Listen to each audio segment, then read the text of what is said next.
இன்னைக்கு நம்ம இந்த வீடியோல எதை பத்தி பேச போறோம் பார்க்க போறோம் அப்படின்னு பாத்தீங்கன்னா, நெபோஷ் ஐஜிசி சர்டிபிகேட் கோர்ஸ் பண்ணலாமா வேணாமா அப்படிங்கிற ஒரு டவுட் உங்களுக்கு வரும். அந்த கோர்ஸ் பண்ணினா ஜாப் கிடைக்குமா கிடைக்காதாங்கிற ஒரு டவுட். ஸோ எப்படிலாம் அடுத்த ஸ்டெப் நம்ம எடுத்து வைக்கிறது, உங்க ஃபியூச்சர் எப்படி இந்த டொமைன்ல போறது. ஸோ ஐஜிசி சர்டிபிகேட், நெபோஷோட ஐஜிசி சர்டிபிகேட் என்னென்ன இம்பார்ட்டன்ஸ் இருக்கு, அதை பத்தி தான் இந்த வீடியோல பார்க்க போறோம். Welcome to Greenvale group channel. நான் உங்கள் ஜெயபிரகாஷ்.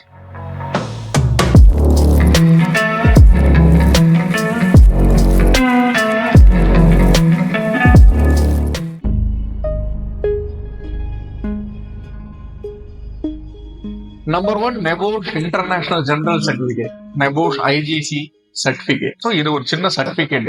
ஸோ இது எது ரிலேட்டடா இருக்கும் அப்படின்னு பாத்தீங்கன்னா, நீங்க ஒரு வேலை செய்யறீங்க அப்படின்னா அந்த வேலையில இருக்கிற ஹெல்த் அண்ட் சேஃப்டி ரிலேட்டடா இருக்கிற ஒரு பார்த்துக்கிட்டு அதில் நீங்க ட்ரெயின் ஆகிற ஒரு விஷயம் தான். ஸோ ஹெல்த்தும் முக்கியம், சேஃப்டியும் முக்கியம் ஒரு வேலை செய்யும் போது. ஸோ நீங்க அப்படி ஒரு ஹெல்த் அண்ட் சேஃப்டியை பத்தி நல்ல கான்சியஸா இருக்கீங்க.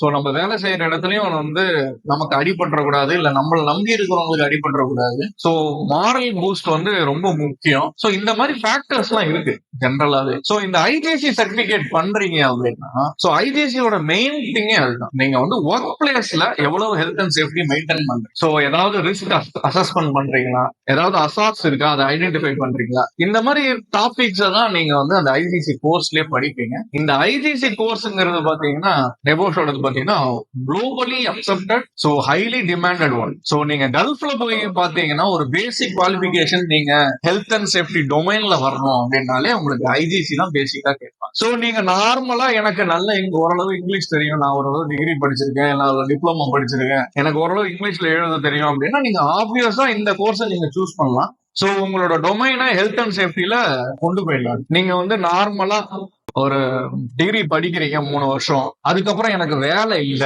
எந்த டொமைன்ல போறதுன்னு தெரியல அப்படிங்கிற ஒரு பாயிண்ட்ல எல்லாரும் நிற்போம். இப்ப நீங்க இன்ஜினியரிங் பாயிண்ட்னு பாத்தீங்கன்னா எல்லாருமே அந்த படிப்பு படிச்சுதான் அந்த வேலையை பாக்குறாங்கன்னா கேட்டா கிடையாது. சோ படிச்சது ஒரு குரூப்பா இருக்கும், அவங்க வேலை செய்யறது சாஃப்ட்வேர்ல இருக்கும். சோ அந்த மாதிரி தான் இதுவும். இது நீங்க நான் ஹெல்த் அண்ட் சேஃப்டி படிக்கலாங்கிறதுலாம் இல்ல, சின்ன ஒரு கோர்ஸ் நீங்க படிச்சுட்டா போதும், அந்த நாலேஜ் உங்களுக்கு வளர்ந்துடும். சோ இப்போ நீங்க ஒரு பாயிண்ட்ல நிக்கும் போது நான் எனக்கு வேலை கிடைக்குமா கிடைக்காதான், நான் எந்த பக்கம் போகணும் அப்படிங்கிற ஒரு தாட் உங்களுக்கு வரப்போ நீங்க செய்ய வேண்டியதெல்லாம் என்ன அப்படின்னா, ஃபர்ஸ்ட் ஒரு டொமைனை செலக்ட் பண்ணணும். நம்ம இந்த டொமைனுக்குள்ளதான் போறோம், அந்த டொமைன் தான் நான் இப்ப ஹெல்த் அண்ட் சேஃப்டின்னு சொல்றேன். ஸோ ஹெல்த் அண்ட் சேஃப்டி எல்லா இடத்துலயும் தேவைப்படும். ஒரு நாடு வளருது அப்படின்னாலே இண்டஸ்ட்ரி இருக்குன்னு தான் அர்த்தம். ஸோ அது ஒரு ஸ்டேட்டை டிபெண்ட் பண்ணல, உலகத்துல ஒரு கண்ட்ரியில இருக்கிற நாடு வளருது, அந்த கண்ட்ரியில இருக்கிற எல்லா இண்டஸ்ட்ரியும் வளர்ந்தாதான் அந்த நாடு வளர்ந்துட்டு இருக்குன்னு அர்த்தம். அதுதான் டெவலப்பிங் கண்ட்ரிஸ். இன்னைக்கு அமெரிக்கா ஒரு ஸ்டாப்ல இருக்காங்க அப்படின்னா அந்த இடத்துல இண்டஸ்ட்ரீஸ் அதிகம், அங்க இருக்கிற சேஃப்டி அந்த ரிலேட்டட்ல இருக்கிற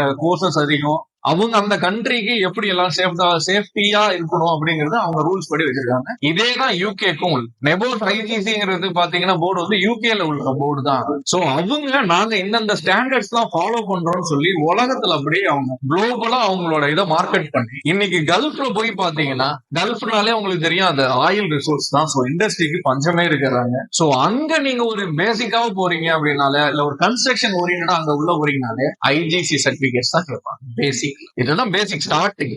சோ அப்போ ஹெல்த் அண்ட் சேஃப்டிங்கிற ஒரு டொமைனோட பேசிக், ஏதோ ஒரு இடத்துல எனக்கு வேலை இல்ல, நான் எந்த டொமைன்ல போகுது, எனக்கு வேலை கிடைக்குமா கிடைக்காதா, இந்த கண்டிப்பா கிடைக்கும். அதுக்கு நீங்க என்னென்ன செய்யணுங்கிறதா நான் இப்ப சொல்லுவேன். நம்பர் 1, எடுத்த இந்த கோர்ஸ் படிச்ச உடனே உங்க ரெசியூம்ல உங்க மார்க்கு கீழே இந்த கோர்ஸை போட்டா உடனே வேலை கிடைக்குமான்னு கேட்டா கிடைக்காது. நீங்க தேடணும் எந்தெந்த இடத்துல ரெக்ரூட்மெண்ட் இருக்குன்னு பார்க்கலாம். சோ இந்தியால ஒரு ஸ்டேட், இப்ப நான் இந்த தமிழ்ல பேசிக்கலாம், தமிழ்நாடு பத்தி மட்டும் நினைச்சுக்காரு. சோ எந்த ஸ்டேட்ல இந்தியா ஃபுல்லா அந்த ரெக்ரூட்மெண்ட் ப்ராசஸ் நடக்குது, ஹெல்த் அண்ட் சேஃப்டி ஃபீல்ட்ல இருக்குன்னு நீங்க தேடும். நீங்க ஒன்ஸ் பிக்ஸ் பண்ணிட்டீங்க அப்படின்னா அந்த ஃபீல்ட்ல எங்கெல்லாம் ரெக்ரூட்மெண்ட் இருக்குன்னு ஃபர்ஸ்ட் பிக்ஸ் பண்ணி, பேசிக்கா சேலரி கம்மியா இருந்தாலும் அந்த வேலையில உள்ள போ. நீங்க எங்க நார்த் இந்தியா போறீங்களா, போங்க, தாராளமா போய் ஒரு 2 வருஷம் கஷ்டப்படுங்க. 3 வருஷம் கஷ்டப்பட்டு படிச்சிருப்பீங்க, வேலை இல்லைங்கிற பாயிண்ட்ல இருந்து நீங்க சும்மாவே இருந்தீங்கன்னா 3 வருஷம் வேஸ்ட் ஆகுது தான் போயிடும், அடுத்த வர ஃபியூச்சருமே வேஸ்டா போயிடும். ஆனா ஒரு ஸ்டேஜுக்கு அப்புறம் நீங்க என்ன யோசிக்கணும்னா, கஷ்டப்பட்டாவது குறைஞ்ச சம்பளத்திலயாவது நம்ம வேலைக்கு போகணும். உள்ளூர்ல இருக்கணும்னு ஆசைப்படாதீங்க, வேலை எங்க இருக்கோ அதை தேடி நீங்க போங்க, கஷ்டப்பட்டு படிங்க. நீங்க நினைக்கலாம் ஒரு பேசிக்கா நீங்க ஒரு 5000 10,000 தான் சம்பளம் கொடுக்குறாங்க, நான் வந்து டிகிரி எனக்கு வந்து ரொம்பலாம் சம்பாதிக்கணும் அப்படிலாம் நீங்க மனசுல வச்சுக்கிட்டு ஒரு ஃப்ரெஷரா போனீங்கன்னா அந்த தாட்டை தயவு செஞ்சு எடுத்து உனக்கு உங்க மனசுல இருந்து அது அழிஞ்சிடணும். ஏன்னா எவ்வளவு பெரிய எம்என்சி ஆனாலும் ஃப்ரெஷரா உள்ள போகும்போது அவங்களோட பேசிக் சேலரி 20,000 to 30,000 தான். சோ அப்போ அதை விட கம்மியா இருக்கிறனால நீங்க வந்து நான் அவங்களோட கம்மியா இருக்கலாம் நினைக்காதீங்க. ஒரு ஸ்டேஜுக்கு மேல நீங்க அந்த எக்ஸ்பீரியன்ஸ் வச்சிருக்கீங்க அப்படின்னா உங்களோட லெவல் ஆட்டோமேட்டிக்கா மாறிட்டே இருக்கு. சோ இப்போ நீங்க வந்து ஃபர்ஸ்ட் வேலைக்கு தேடணும்னு சொல்லிட்டேன். வேலையை தயவு செஞ்சு எந்த கண்ட்ரில இருந்தாலும் போங்க. இல்ல நான் இந்தியா விட்டு போனா இந்தியால இருக்கிற எந்த ஸ்டேட் எந்த மூலைக்கு வேணா போங்க. அங்க போய் எனக்கு மொழி பிரச்சனை இருக்குன்னா கவலைப்படாதீங்க. மொழி தெரியாதவங்க நம்ம ஊர்ல நிறைய பேர் இருந்து இங்க சர்வை பண்ணிட்டு இருக்காங்க. சோ உங்களோட தயக்கம் தான் உங்களுக்கு முதல் எதிரி. நீங்க அந்த தயக்கத்தை எடுத்துட்டு தயவு செஞ்சு ஏதாவது ஒரு சின்ன வேலை கிடைச்சாலும் அந்த வேலை ஆட் ஆன் டு தட் இந்த சர்டிபிகேட் இருந்தா போதும், ஈஸியா நீங்க இந்த டொமைன்குள்ள வரலாம். ஏன்னா நீங்க வேலை செய்யும் போதே ஒரு நாலேஜ் வந்துடும். சோ இண்டஸ்ட்ரியில இப்படிதான் இருக்கு, இண்டஸ்ட்ரியில இருக்கிற ஹெல்த் அண்ட் சேஃப்டி ரிலேட்டட்ல குறை நிறைகள் என்னென்ன இருக்கு, அதுக்கு தகுந்தாப்புலதான் நீங்க ரிப்போர்ட்டுமே ரெடி பண்ணிருப்பீங்க. சோ உங்களுக்கு ஒரு ஐடியா கிடைச்சிடும் இப்படிதான் இந்த ஃபீல்டு இருக்கு. சோ நம்ம இந்த ஃபீல்டுக்குள்ள போய் செட் ஆகிக்கலாம். பேசிக் லெவல்ல இருந்தே நீங்க போலாம். ஸ்டார்டிங் வித் ஃப்ரெஷராவே போங்க. ஹெல்த் அண்ட் சேஃப்டி நீங்க ஒரு எக்ஸ்பீரியன்ஸ் கெயின் பண்ணி ஒரு ஐஜிசி சர்டிபிகேட் வச்சீங்கன்னா பேசிக் லெவல்ல போய் ஜாயின் பண்ணுங்க. சம்பளம் வரவே இருந்தாலும் பரவாயில்ல, 10,000 இருந்தா போதும். 2 வருஷம் கஷ்டப்பட்டீங்கன்னா அதோட லெவல் பாத்தீங்கன்னா அப்படியே மேலே ஏறுங்க. ஹெல்த் அண்ட் சேஃப்டி ஆபீசர் ரேஞ்சுக்கு வந்துடலாம். ஃபர்ஸ்ட் சூப்பர்வைசர்ல இருப்பீங்க, ஆபீசர்ஸ், அதுக்கப்புறம் மேனேஜர்ஸ், அவங்களுக்கு மேல இருக்கிற எக்ஸிக்யூட்டிவ், இப்படிங்கிறது ஒரு லெவல். இது வந்து எப்படின்னா உடனே எல்லாம் போய் மேனேஜரா உட்காந்துட முடியாது. சோ உங்களோட மெயின் எய்ம் என்னவா இருக்கணும் அப்படின்னா பேசிக் லெவல்ல ஒரு 2 வருஷம் எக்ஸ்பீரியன்ஸ். இந்த எக்ஸ்பீரியன்ஸ் வித் ஒரு சர்டிபிகேட் இருக்கு, என்ற ஐஜிசி இருக்கு, இல்ல நெபோஸ் கோர்ஸ்ல இருக்க இன்னொரு நிறைய சர்டிபிகேட்ஸ் நான் வச்சிருக்கேன். சோ அப்படின்னு நீங்க வச்சுக்கிட்டு இருக்கீங்க. ஒரு 2 வருஷம் எக்ஸ்பீரியன்ஸ் இருந்தா போதும். 10,000 சம்பளம் வாங்கிட்டு இருந்த நீங்க உங்க பேச்சு திறமையினால நீங்க அதை 30ல இருந்து ஆகலாம், 40ல இருந்து ஆகலாம். நீங்க அப்ப நீங்க நினைக்க கூடாது எனக்கு வந்து 10,000 தான் சேலரி, மத்த வேலை செய்யறவங்களுக்கு தான் போர்டு போட்டு காமிக்கிறாங்க, இன்ஜினியர்ஸ்க்கு வேலை இல்லை, ஆனா வேற ஒரு இடத்துல போனீங்கன்னா 20,000 சம்பளம் போடுறாங்கன்னு. அவங்க வருஷம் ஃபுல்லா 20,000 தான் இருப்பாங்க. ஆனா உங்க ஸ்டேஜ் அப்படி இருக்காது. இன்னைக்கு நீங்க 5,000 சம்பாதிக்கிறீங்களா, இன்னும் ஒரு 2-3 வருஷம் இந்த எக்ஸ்பீரியன்ஸ் வச்சுட்டு ஒரு சர்டிபிகேட் கையில வச்சுட்டு நெபோர் சர்டிபிகேட் கையில வச்சுட்டு இந்த ஹெல்த் அண்ட் சேஃப்டில திரும்பி பாத்தீங்கன்னா உங்க சேலரியோட ஹைக் உங்களுக்கே தெரியும். சோ ஒரு 5 வருஷம் இந்த ஃபீல்ட்ல கஷ்டப்பட்டு இருக்கிறீங்களா, உங்களோட லெவல் மேனேஜர் லெவல்ல இருப்பீங்க. அந்த எக்ஸ்பீரியன்ஸை வச்சு எங்க இருக்க மெம்பர்ஷிப் வாங்கணும் அங்க வாங்கிக்கலாம். ஃபார் எக்ஸாம்பிள் நெபோஸோட ஐசிசி பாத்தீங்கன்னா மெம்பர்ஷிப் வந்து வேர்ல்டு வைட் அக்ரிடேஷன்ஸ்ல வந்து நீங்க வந்து ஒரு மெம்பர் ஆகிக்கலாம். ஃபார் எக்ஸாம்பிள் ஐஓஸ்ல போயிட்டு நீங்க டெக் ஐஓஸ் மெம்பர் வாங்கிக்கலாம், இந்த ஐசிசி சேர்ந்தா. அதே மாதிரி சவுத் ஆப்பிரிக்கன் போர்டு இருக்கு, அங்க கூட போய் வாங்கிக்கலாம். அப்புறம் IIRSM ஒண்ணு இருக்கு. சோ இந்த மாதிரி நமக்கு வந்து போர்ட்ஸ்ல வந்து மெம்பர்ஷிப் கொடுப்பாங்க. சோ அந்த மெம்பர்ஷிப் வாங்கிட்டீங்கன்னா, சோ நீங்க ஒரு டெக் ஐஓஸ் அப்படின்னு போட்டுக்கிட்டீங்கன்னா உங்களோட வேல்யூ இன்க்ரீஸ் ஆகும். இதை பத்தியான வீடியோஸ் நான் நிறைய போட்டிருக்கேன், அதையும் பாருங்க. சோ ஐஓஸ் போல மெம்பர்ஷிப் எப்படி, ஒரு கனடியன் போர்ட்ல போய் மெம்பர்ஷிப் வாங்குறது எப்படி, எந்த கோர்ஸ் வச்சிருந்தா எங்க போகலாம், சவுத் ஆப்பிரிக்கன் போர்ட்ல எப்படி, இதை பத்தியான வீடியோஸும் நான் நிறைய கொடுத்துருக்கேன். சோ ஒரு ரெஸ்யூம் எப்படி ப்ரிப்பேர் பண்ணுங்கிற வீடியோவும் போட்டிருக்கேன், அதையும் பாருங்க. சோ அப்போ வேலை கிடைக்குமாங்கிற கொஸ்டின் தேவை, வேலை தேட நீங்க ரெடியா இருக்கீங்களாங்கிற கொஸ்டின் தான் முக்கியம். சோ அப்போ கண்டிப்பா பாத்தீங்கன்னா ஒரு நிறைய நீங்க ஒரு கூகுள்ல வச்சுட்டு உட்கார்ந்துகிட்டு ஒரு சிஸ்டத்துல சும்மா சேஃப்டி ஆபீசர் ரெக்ரூட்மெண்ட் போட்டீங்கன்னா எவ்வளவு வருது மட்டும் பாரு. இதே ஒரு சேஃப்டி ஆபீசர் ரெக்ரூட்மெண்ட் கல்ஃப்ல எப்படி இருக்குன்னு பாரு, உங்களுக்கே தெரியும் எவ்வளவு வாண்டட் இருக்கு. சோ உங்களோட எய்ம் என்னவா இருக்கும்னா ஏதோ ஒரு வேலை 1 வருஷம் செஞ்சுட்டு இந்த அடிஷனலா ஒரு நெபோஸ் கோர்ஸ் வச்சுக்கிட்டு ரெண்டுத்தையும் கோரிலேட் பண்ண தெரியணும். இன்டர்வியூல நான் வந்து இந்த கோர்ஸ் படிச்சேன், இந்த கோர்ஸ்ல நான் கத்துக்கிட்டது இவ்வளவு, நான் வேலை செய்யற இடத்துல இவ்வளவு என்னால மாத்த முடியுங்கிற நம்பிக்கை எனக்கு இருக்கு, ஹெல்த் அண்ட் சேஃப்டி ரிலேட்டடா என்னால இவ்வளவு கொண்டு வர முடியும், என்ன ஒரு சூப்பர்வைசரா ஹெல்த் அண்ட் சேஃப்டியில் நீங்க வச்சுக்கிட்டீங்கன்னா நான் உங்களோட சேஃப்டி ரிலேட்டட் நான் இவ்வளவு தூரம் பாதுகாப்பு என்னால கொடுக்க முடியும். சோ பேசுறதுல இருக்கு, நீங்க என்ன கத்துக்கிட்டீங்களோ அதை வெளிப்படையா சொல்ற தன்மையில தான் இருக்கு. இங்கிலீஷ் தெரியறது தெரியலங்கிறதெல்லாம் அடுத்த பட்சம் தான். நீங்க என்ன கத்துக்கிட்டீங்க அதை என்ன வெளிப்படையா சொல்ல கத்துக்கிறீங்கிறதா முக்கியம். சோ இப்படி நீங்க படிச்சுட்டு போனீங்க, இப்படி நீங்க எல்லாத்தையும் நீங்க பேச ஆரம்பிச்சிட்டீங்கன்னா சோ ஆப்வியஸா ஒரு ஏதோ ஒரு வேலை, ஒரு certificate NEBOSH certificate health and safety இருந்துச்சுன்னா இந்த எக்ஸ்பீரியன்ஸ் போதும்.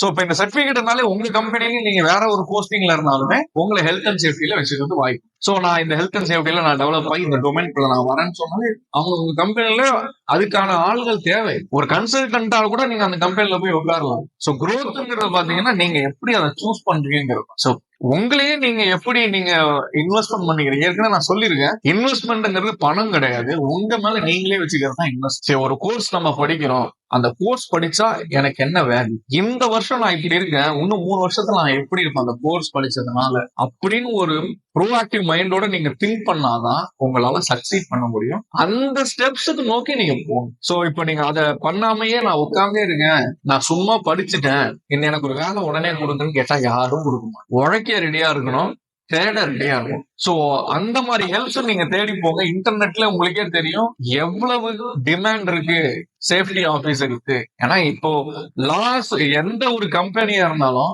ஒரு சட்ட திட்டத்துக்கு உட்பட்டு தான் இருக்கும். கரெக்டா இல்லைங்களா? அதான் கம்ப்ளைண்ட்ஸ் சொல்லுவாங்க, லாஸ் எல்லாம் சொல்லுவாங்க. சோ இப்போ இந்த ISO ஸ்டாண்டர்ட்ஸ் பத்தி நான் ஒரு ஆர்டிகல் வீடியோ போட்டிருக்கோம், அதையும் வேணா பாருங்க. சோ ஒரு கம்பெனி இருந்தா இப்படி எல்லாம் தான் வேலை செய்யுங்கிறதுக்கு ரூல்ஸ் இருக்கு, ஸ்டாண்டர்ட்ஸ் இருக்கு, லா இருக்கு. சோ இதை நீங்க நல்லா தெரிஞ்சுக்கிட்டீங்கனாலே சாதாரணமா இருக்கிற கம்பெனில போய் இம்ப்ளிமெண்ட் பண்ணிட்டீங்கனாலே நீங்க இந்த ஹெல்த் அண்ட் சேஃப்டி ஃபீல்ட்ல நீங்க ஒரு ஸ்டெப் முன்னாடி வைக்கிறீங்கன்னா. சோ இப்போ நீங்க ஒரு IGC சர்டிபிகேட் வச்சிருக்கீங்க.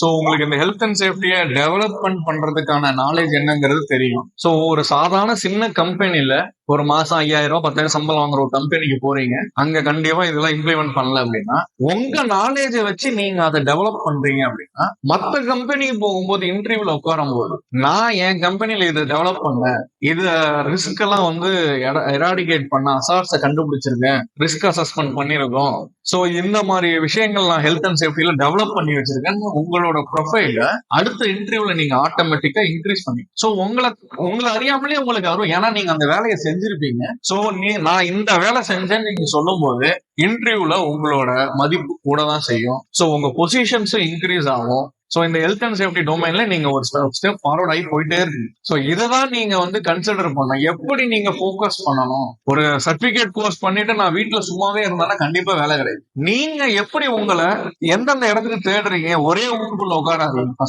நம்பர் 1 அதுதான். நான் ஒரே இடத்துல இருப்பேன், என்ன தேடி வேலை வரும்னா வராது. எங்கெல்லாம் வேலை இருக்கோ அதை தேடி நீங்க போங்க. இந்த லாங்குவேஜ் பேரியரை ஃபர்ஸ்ட் உடைங்க. ஒண்ணுமே தெரியாதவங்கலாம் நீங்க ஃபாரின்ல வேலை செய்யறாங்க, ஏன் அடுத்த ஸ்டேட்ல கூட வேலை செய்யறாங்க. சோ நீங்களும் அதை தேடி போங்க. அட்லீஸ்ட் 1 வருஷம் இல்ல 6 மாசம் ஒரு கன்சல்டன்டா கூட போய் நீங்க வேலை செய்யலாம். ஒரு கன்சல்டன்ட் கீழே டெம்பரரி பேசிஸ்ல ஒரு 5 மந்த்ஸ் இல்ல 6 மந்த்ஸ் ஏதோ ஒரு எக்ஸ்பீரியன்ஸுக்காக அந்த 6 மாசம் போகும். சோ டெம்பரரியாவா கூட இருக்கலாம். இது டெம்பரரி பேசிஸ் 6 மாசம் தான் பரவாயில்ல, போயிட்டு இந்த கோர்ஸை வச்சு மத்த இடத்துல எப்படி அதை டெவலப் பண்ணலாம் அந்த எக்ஸ்பீரியன்ஸ் வச்சுட்டு அப்படிங்கறத மட்டும் யோசிச்சா போதும். அதை நீங்க ஒரு இன்டர்வியூ சொன்னாலே போதும், எனக்கு 6 மந்த்ஸ் எக்ஸ்பீரியன்ஸ் இருக்கு, இந்த கோர்ஸ் படிச்சேன், எந்த ஒரு வேலையில நான் போய் உட்கார்ந்தாலும் நான் அந்த இடத்துல இருக்கிற ஹெல்த் அண்ட் சேஃப்டி என்னால பாத்துக்க முடியும் அப்படின்னு ஒரு கான்பிடென்ட் உங்களுக்கு இருந்தாலே எல்லா இன்டர்வியூவும் உங்களுக்கு செலக்ட் பண்ணிப்பாங்க. சோ இதுதான் அதோட பிளஸ். சோ இந்த ஐடியாஸ் உங்களுக்கு பிடிச்சிருந்தது இல்ல இன்னும் ஃபர்தர் ஏதாவது கிளாரிபிகேஷன்ஸ் வேணும்னா மறக்காம இந்த வீடியோ லைக் பண்ணுங்க, ஷேர் பண்ணுங்க, கமெண்ட் செக்ஷன்ல உங்களோட queries எல்லாத்தையும் போடுங்க. நாங்க அதுக்கான அடுத்த வீடியோஸ் கொடுக்குறோம். மறக்காம சப்ஸ்கிரைப் பண்ணுங்க. இந்த வீடியோ பிடிச்சிருந்துச்சுன்னா மறக்காம பெல் ஐக்கான கிளிக் பண்ணுங்க. தேங்க்யூ.